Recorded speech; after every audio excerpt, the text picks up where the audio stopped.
एक नैतिक कानून है। यह ब्रह्मांड को आत्मा, मन को पंख, कल्पना को उड़ान और जीवन को आकर्षण और सबके लिए उल्लास देता है। संगीत दो आत्माओं के बीच के अनंत को भरता है। संगीत अव्यक्त को व्यक्त करता है और वह जिस पर चुप रहना असंभव है। आज हमारे बीच श्री ललन कुमार जी मौजूद हैं, जो बिहार के उम्दा गायक हैं। आज हम इनसे अर्धशास्त्रीय संगीत के विषय में बातचीत करेंगे और इनके जीवन के विषय में भी जानेंगे, इनकी सफलता की कहानी सुनेंगे। तो आइए इनका स्वागत करते हैं। गुरुजी, आपका बहुत बहुत स्वागत है। सबसे पहले तो मैं जानना चाहूँगी, अर्धशास्त्रीय संगीत क्या है? अर्धशास्त्रीय संगीत ये जानना चाहूँगी। ये बहुत सरल और सुगम संगीत, उपशास्त्रीय संगीत, जिसको हम लोग भी गाते हैं जी। शास्त्रीय संगीत और सुगम संगीत में थोड़ा सा अंतर है। शुद्ध शास्त्रीय संगीत जिसमें भगवान का वर्णन होता है, नोम तुम की अपचारी होती है, और ध्रुपद धमार जी। उसके बाद विलंबित, बड़ा ख्याल, छोटा ख्याल जी।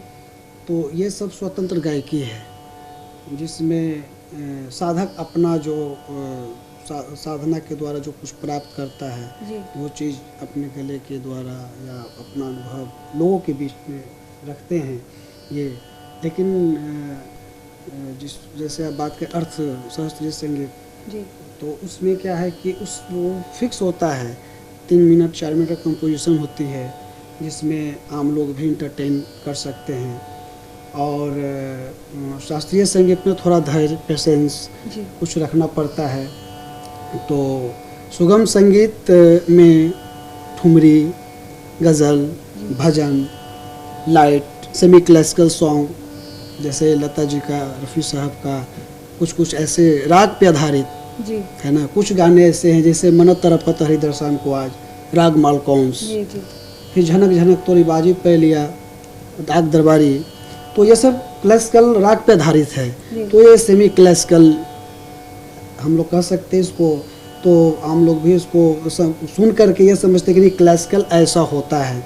तो क्लासिकल सीखने से इस तरह का गायकी की जा सकती है जी। तो इसलिए सुगम संगीत हमारा फिक्स है कि आम लोगों तक पहुंचाने का एक जरिया है। उससे एक रास्ता बनता है कि हम किधर जाए, शास्त्रीय संगीत की तरफ जाएं। सीखना चाहिए, कुछ ऐसा चीज़ है कि सीखे तो और बेहतर कर सकते हैं और अच्छा कर सकते हैं जी। तो आपका कहना है कि शास्त्रीय संगीत ज़रूरी है इसको सीखने के लिए जी, यानी कि ये शास्त्रीय संगीत पर आधारित है जी। बिल्कुल। गुरुजी, आपके सांगीतिक सफ़र के बारे में मैं थोड़ा जानना चाहूँगी। जी।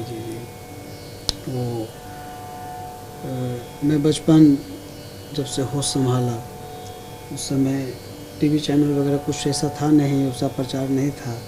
तो रेडियो से मैं सुनता था गाना, उस समय भी तो भारती से बजती थी। तो हमेशा रेडियो अपने पास रखता था, कुछ न कुछ वो जब स्टेशन खुलती तो उसका इंतज़ार करता था कि अच्छा खुलेगा तो कुछ तो सुनूंगा। उस समय लोकगीत वगैरह भी बहुत सारा चीज़ था, शास्त्रीय संगीत भी आता था उस पर, उसको भी मैं सुनता था। लेकिन मुझे ये पता नहीं था कि आखिर ये कौन गा रहे हैं, कैसे इसको सीखा जा सकता है, किस तरह से इसको हम सीखें। इच्छा जाहिर होती थी, लेकिन हम कहाँ पता लगाएं, किससे पूछे। पापा से पूछते थे तो पापा बोलते थे कि मुझे पता नहीं, उनको अच्छा लगता सुनो, तो सुनता था। फिर अगल बगल के लोगों से पूछता था, भाई ये बताओ कि ये अच्छी चीज़ है, इस पर फिल्मी गाना, लाइट सॉन्ग, क्लासिकल बहुत अच्छा लगता है, लेकिन इसको सीखने के लिए क्या करना पड़ेगा। तो कुछ लोग बताए कि इसको सीखने के लिए आपको शहर में जाना पड़ेगा। मैं गांव में रहता तो शहर में जाना पड़ेगा, वहाँ ये इसकी शिक्षा जो देते हैं टीचर, गुरु, वहाँ मिलेंगे, वहाँ पता करना पड़ेगा, जो सिखाते हैं उनके पास सीखना पड़ेगा।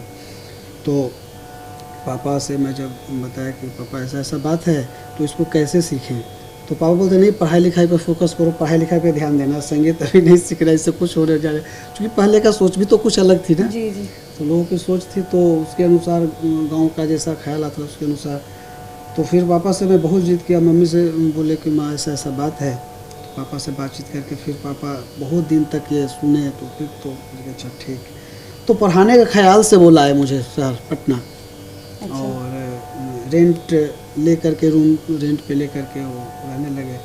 और फिर ऑफिस तो यही थे, सचिवालय में उनका ये था। तो आ गए हम लोग यहाँ। उसके बाद में फिर हम अपने स्तर से, पापा फिर पढ़ाने के ख्याल से लाए थे कि चलो पढ़े पाए, उनको कोई मतलब नहीं था संगीत से लेना देना। फिर अपने स्तर से खोज में लगा, अगल बगल पूछता गया। एक मेरे जहाँ हम रहते थे उस मोहल्ले में एक बोर्ड टंगा हुआ था, संगीत मंदिर करके था वो, तो हमको लगा कि शायद यहाँ संगीत सिखाया जाता। देखा तो हम पूछने चले गए, दरवाज़ा खटखटाया तो एक लेडीज निकली, शायद गुरु माता जी उनकी वाइफ थी। तो हम बोले कि हमको संगीत सीखना है, इसके लिए क्या करना पड़ेगा? तो बोले संडे को आओ, संडे को गुरुजी रहते हैं, संडे को गुरुजी से मिलवा देंगे और जैसा होगा अपना बात करके। तो बेसब्री से संडे को इंतज़ार था, हमको लगा कि संडे आएगा, कब आएगा कब आएगा। तो संडे आया तो गए, पक्का 9:45 में हम पहुँचे वहाँ, 10 बजे करीब गए वहाँ पे। तो देखे कि बहुत लोग बैठे हुए सीख रहे हैं। जाके मैं जब वहाँ बैठा तो गुरुजी बोले कि वो लड़का लगता है नया आया है। तो एक लड़का बोला कि हाँ गुरुजी। तो पीछे में बैठा था, बोले अच्छा, सबको सिखा। लास्ट में वो पूछे अच्छा इधर आओ, अपना नाम बताओ क्या है। तो नाम बताया नाम बताने के बाद बोले क्या सीखना चाहते हो? हम लोग गुरुजी हम सीखना चाहते, जैसे रेडियो पे बजता है तो हम उसको गाते भी हैं, गुनगुनाते भी हैं। तो हमको सीखने का इच्छा हुआ कि हम और बेहतर कैसे गाएं, इसके लिए हमको लगा कि कुछ सीखना चाहिए।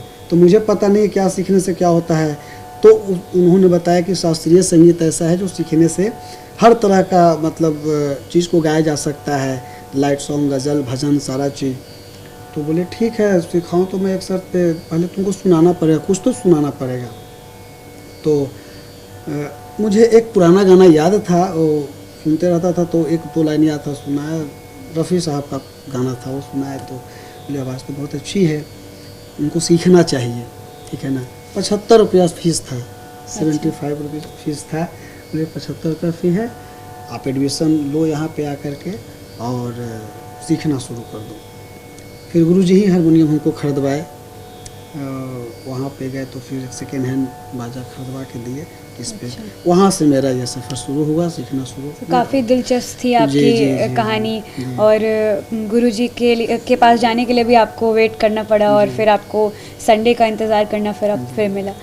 गुरुजी अभी कुछ देर पहले हमने बात की थी अर्धशास्त्रीय संगीत के बारे में, जिसमें आपने बताया था उसके प्रकार के बारे में। जी। तो अगर आपकी इजाज़त हो तो मैं आपसे उसी का एक प्रकार भजन एक आपसे सुनना चाहूँगी। जी।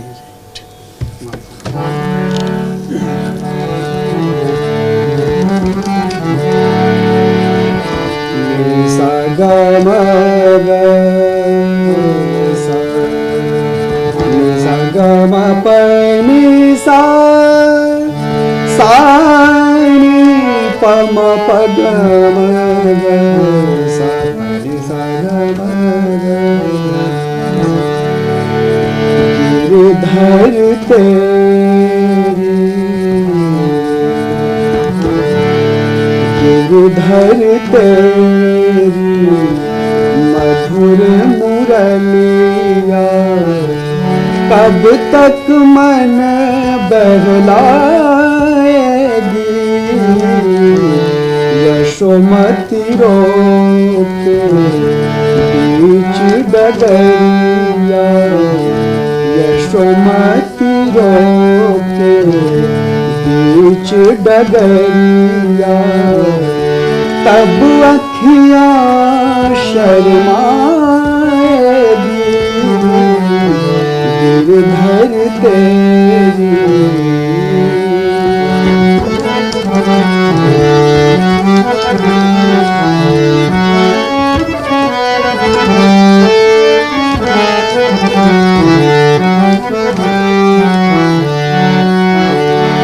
पूछेंगी जब बात तेरी, मुझसे कहीं न जाएगी।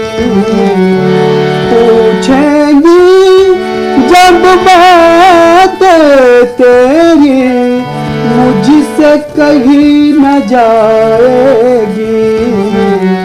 मैं तो ठहरी बारी कुवारी, मैं तो ठहरी बारी कुवारी।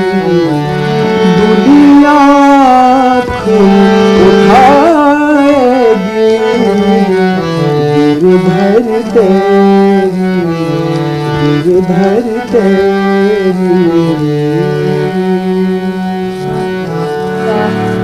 बहुत अच्छा लगा सुनने में गुरुजी। मेरी दिलचस्पी मैं जानना चाहूँगी कि ये भजन किस राग पर आधारित है? ऐसे तो सुगम संगीत कोई प्रॉपर राग पे आधारित बहुत कम ऐसे गाना होता है जो शुद्ध राग पे आधारित होता है। कुछ कुछ राग का मिश्रण भी होता है इसमें, बिहाग, मारू बिहाग, है ना। वो और ज़रूरत पड़े तो कभी कभी सुंदरता को बढ़ाने के लिए कोई भी राग को इसमें इस्तेमाल किया जा सकता है। जी गुरु जी, जैसे मैंने सुना है कि शास्त्रीय संगीत घराने के ऊपर चलता है, सब लोग अपने अपने घराने पे गाते हैं, तो आपके भी कोई घराने रहे होंगे, मैं उस घराने के बारे में थोड़ा जानना चाहूँगी और साथ ही साथ ये भी जानना चाहूँगी कि घराना आखिर होता क्या है? घराना कोई ये इसका अथी का नाम नहीं है, गायकी।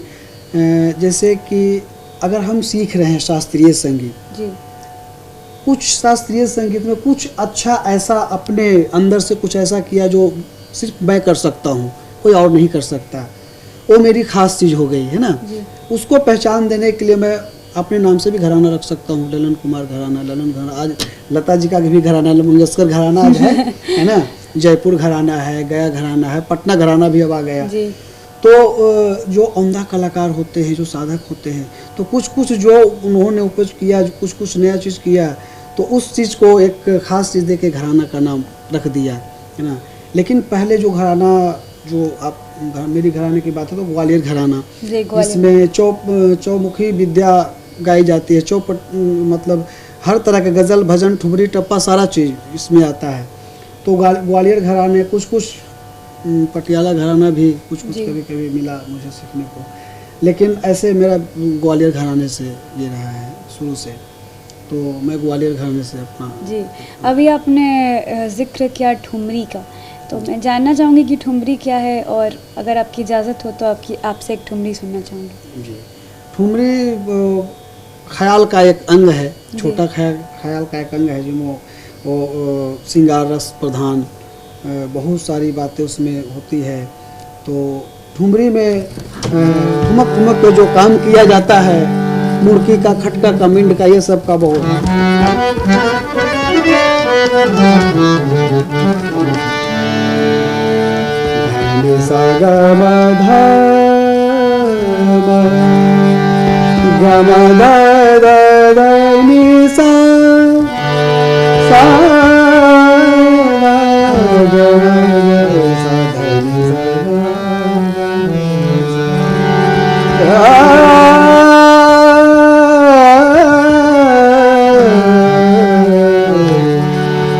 याद पिया किया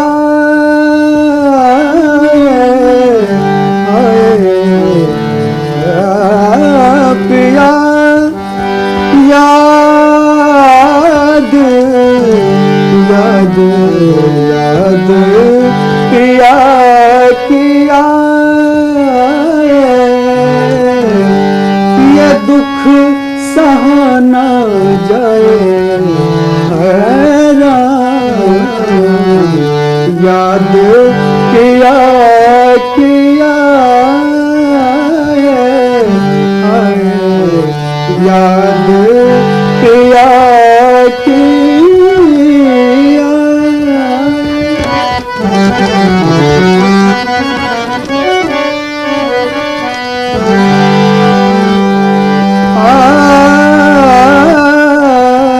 बैरी कोयलिया कुक सुनाए, बैरी कोयलिया कुक सुनाए, बैरी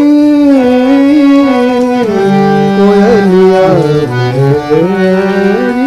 बैरी कोयलिया कुक सुनाए, मुझ बिरहन की जिया जलावे, तुझ बिन रहा न जाए,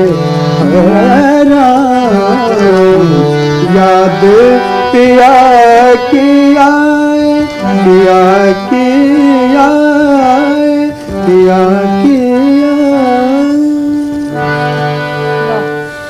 और जहाँ तक मेरी समझ है, मैंने ठुमरी के साथ ही साथ एक और नाम का आपने जिक्र किया था, दादरा। दादरा क्या है? दादरा एक उसी का अंग है, ख्याल का ही, जी जिसमें दादरा ताल, उसमें ख्याल का ही सारा काम होता है। जी तो कुछ सुंदर को सुंदर बनाने के लिए उसको थोड़ा सा लहजा सिर्फ चेंज होती है जी दादरा में। तो एक दादरा में जी जी जी बिल्कुल। हालांकि ये बहुत पुरानी बंदिश भी है और पुराना ये, इसको लोग गीत में भी गाते हैं। लोग। तो लोकगीत में सिर्फ कैसे गाते हो मैं बताता हूँ, और दादरा इसको कैसे, सिर्फ स्टाइल चेंज।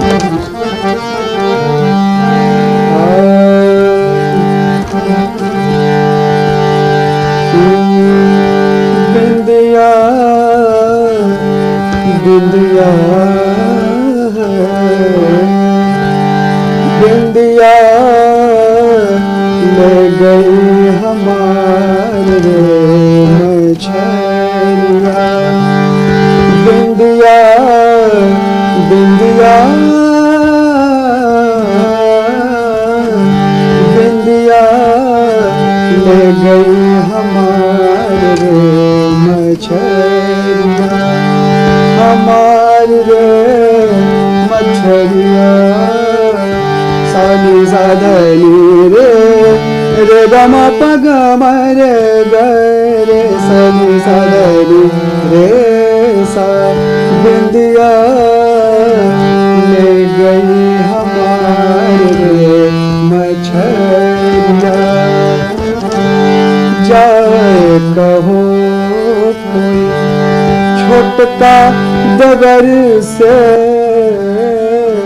जाए कहो कोई, जाए कहो कोई, जाए कहो कोई छोटका डगर से, गंगा में नाव डलावो रे, बिंदिया ले गई हमारे मछलिया, हमारे मछलिया, बिंदिया ले गई हमारे मछलिया।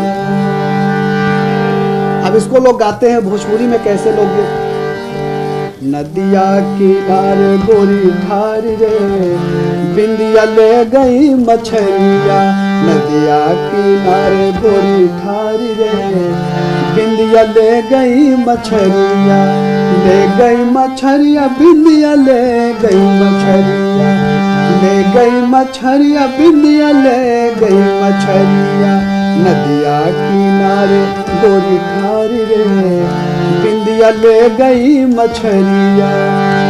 फर्क है ना जो आप लोग गाते हैं। जी जी, ये जो अभी आपने गाया ये लोकगीत अंग हुआ, जी। और उसके पहले जो आपने गाया वो दादरा जी। तो उसमें कुछ शैली चेंज हो जाती है। जी जी। अब मैं जानना चाहूँगी कि अभी आपने एक ठुमरी प्रस्तुत किया और फिर उसके बाद आपने एक दादरा गाया, इनके रागों के बारे में थोड़ा जानना चाहूँगी, किस राग पर आधारित? ये गारा राग है, जो जजवंती और गारा में थोड़ा सा का फर्क है ना।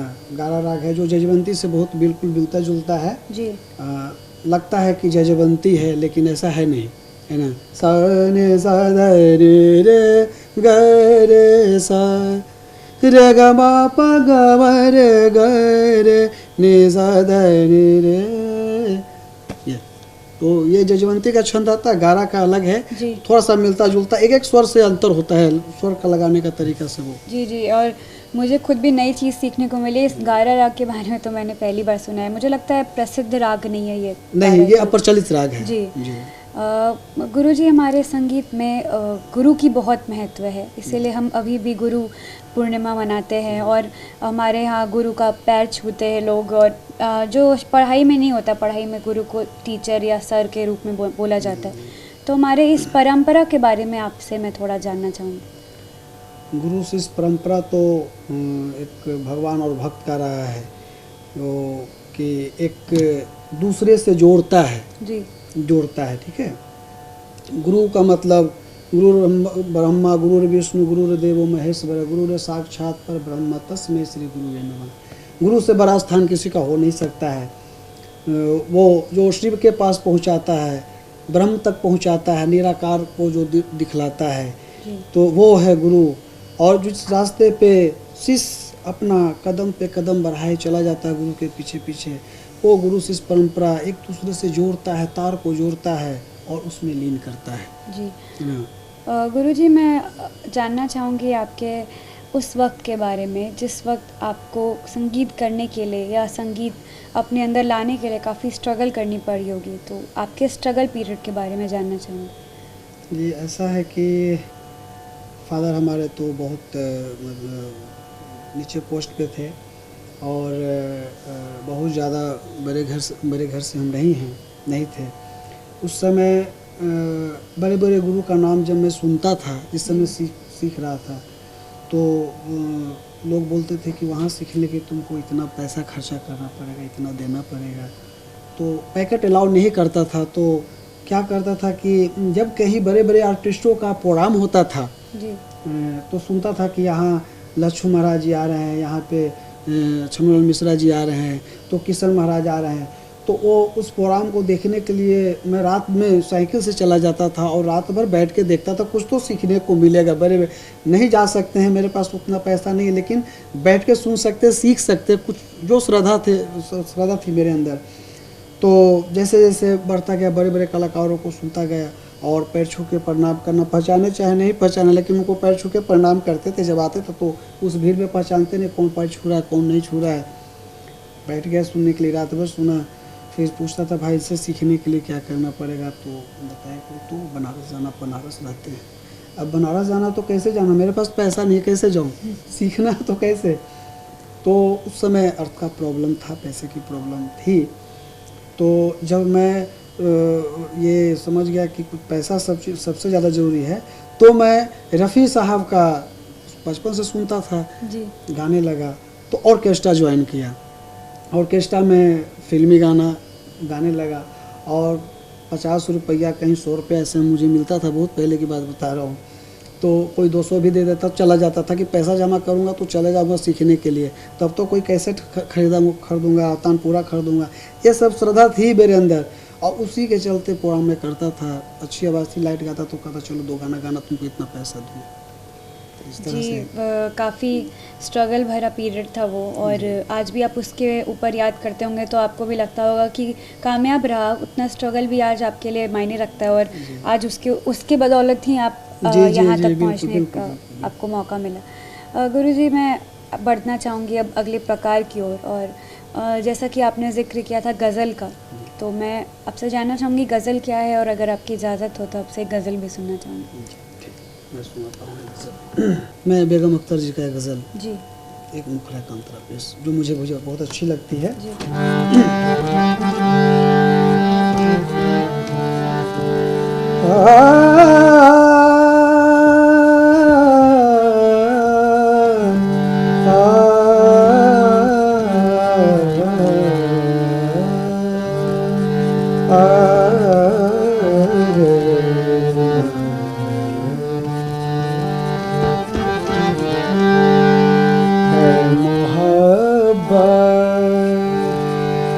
तेरे नाम पे रोना आया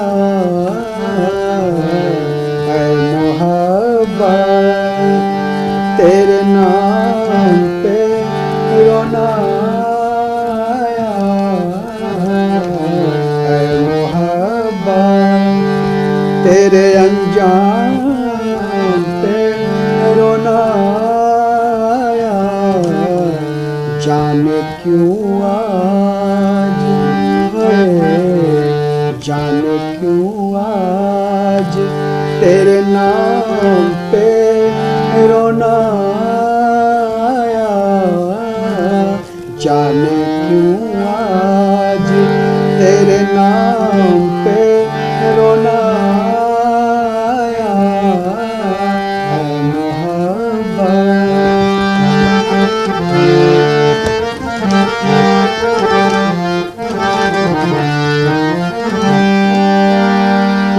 तो हर शाम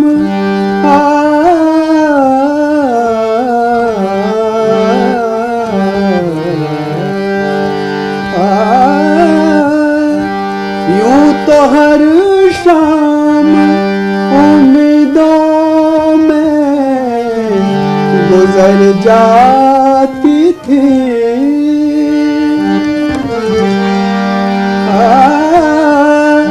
यूं तो हर शाम उम्मीदों में गुजर जाती थी। यूं तो हर शाम, यूं तो हर शाम, यूं तो हर शाम, यूं तो हर शाम उम्मीदों में गुजर जाती थी। आज कुछ बात है, आज कुछ बात है जो शाम पे रोना आया। ऐ मोहब्बत तेरे नाम पे रोना आया। ऐ मोहब्बत। बेगम अख्तर जी का गज़ल आपने गाया, बहुत अच्छा लगा सुनने में। वैसे भी बेगम अख्तर की सारे गज़लें बहुत अच्छी है, दिल को छू जाती है और उसके मतलब मायने भी बहुत अच्छे हैं। और अभी तक आपने जो भी पेश किया गुरुजी, उसके लिए काफ़ी बुलंद आवाज़ चाहिए और काफ़ी रियाजी आवाज़ चाहिए। तो हमारे जो युवा पीढ़ी है वो संगीत सीख रही है, बहुत युवा पीढ़ी है, हमारे दर्शक जो हैं काफ़ी संगीत वाले हैं, देखते हैं, संगीत सीखते हैं। तो मैं आपसे एक दरख्वास्त करूँगी कि उनको आप रियाज़ करने का एक तरीका बता दें जो आपको लगे कि सही है और उचित है, वो आप प्लीज़ बता दें। मैं बच्चों के लिए ख़ास तौर से जो लोग विद्यार्थी सीखते हैं या सीख रहे हैं उनके लिए मैं इतना ज़रूर कहना चाहूँगा कि आज के समय में रियाज़ स्वर की बहुत ज़रूरी है, क्योंकि स्वर की अगर रियाज़ नहीं होगी तो हम गज़ल को, भजन को, किसी भी चीज़ को नहीं गा सकते, अधूरापन नज़र आएगा। तो वो रियाज़ से पूरी होती है। और ख़ास करके लाइट गाने के लिए, उपशास्त्रीय संगीत गाने के लिए तीनों सप्तक में आवाज़ जाना ज़रूरी है। मंद्र, मध्य, तार, वो नीचे भी रहे, बीच में रहे, ऊपर भी रहे। तो जब तक तीनों सप्तक में आवाज़ नहीं लगेगी तो वो फिर गाना अधूरा माना जाएगा, मज़ा नहीं आएगा। इसलिए 7 स्वर का जो अभ्यास है मेरे समझ से तीनों सप्तक में होना ज़रूरी है जी। तो उससे सीखने वालों विद्यार्थी के लिए बहुत उपयोगी और बहुत लाभदायक होगा जी। तो ये अच्छा चीज़ है कि जो लोग सीख रहे हैं तो सुबह उठकर कम से कम 1.5 से 2 घंटा स्वर की साधना करें। जी, बहुत बहुत धन्यवाद गुरुजी। मुझे उम्मीद है कि हमारे दर्शकों को, हमारे जो बच्चे सीख रहे हैं उनको काफ़ी प्रेरणा मिलेगी और अगर वो इस पर अमल करेंगे तो काफ़ी ऊपर भी जाएंगे। गुरुजी, बढ़ते हैं अगले प्रकार की ओर। आपसे दरख्वास्त है कि अगले प्रकार में आपने बताया था कि आप भी भजन कंपोज करते हैं, आप भी खुद बनाते हैं, तो अगर आपकी इजाज़त हो तो आपकी बनाई हुई भजन आपसे सुनना चाहूँगी, गीत। भजन है कंपोज किया हुआ, वो राग यमन कल्याण में है जी, तो मैं सुनाना चाहता हूँ। जी जी बिल्कुल।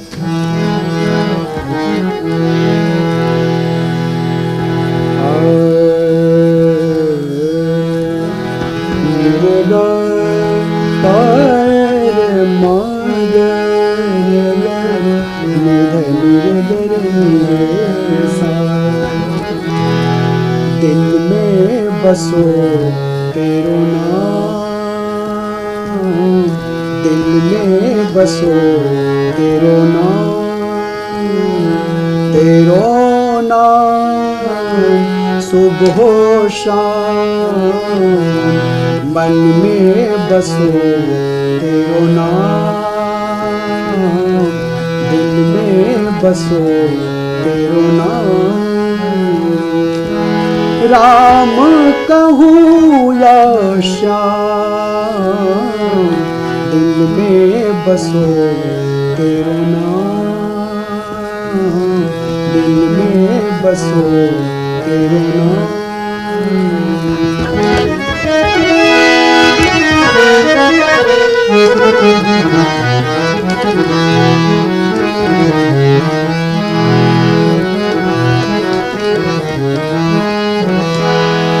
मैं अति दिन तू दयाला, ना कोई मेरो हे नंद लाला।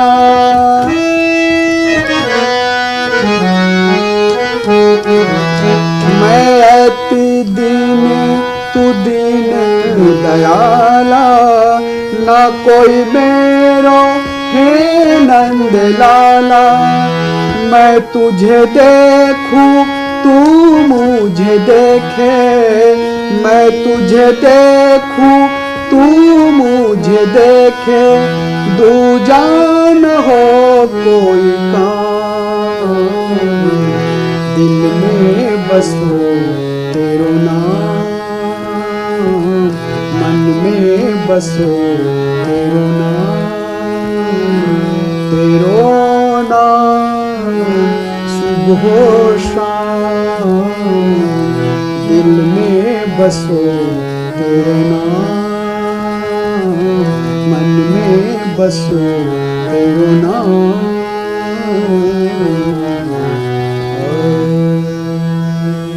वाह गुरुजी, आपने इतना अच्छा कंपोज किया है और काफ़ी अच्छा लगा सुनने में। और मुझे तो अब अफसोस हो रहा है कि मैं आपसे पहले क्यों नहीं मिली।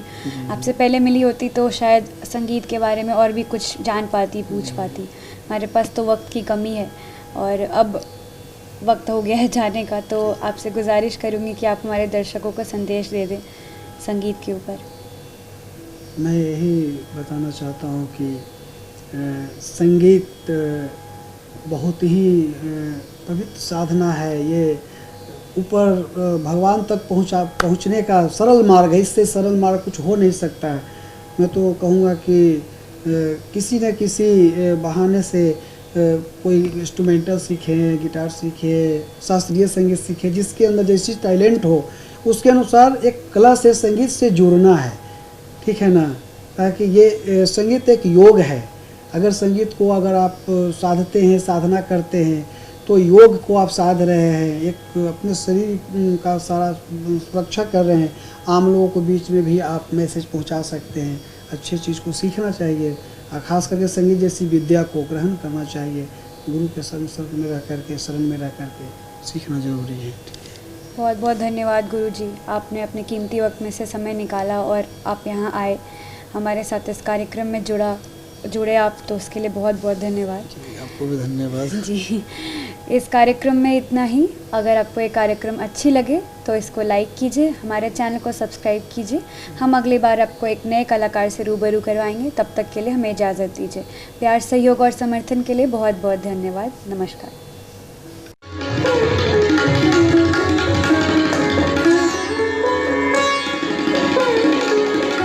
क्या आप जानते हैं कि घर बैठे आप अपनी स्वास्थ्य समस्याओं का सॉल्यूशन पा सकते हैं सॉफ्ट केयर मोबाइल ऐप के द्वारा। अधिक जानकारी के लिए आप संपर्क कर सकते हैं। हमारे फोन नंबर्स हैं 9472981111, 9472982222। Soft care app, solution at your finger tips.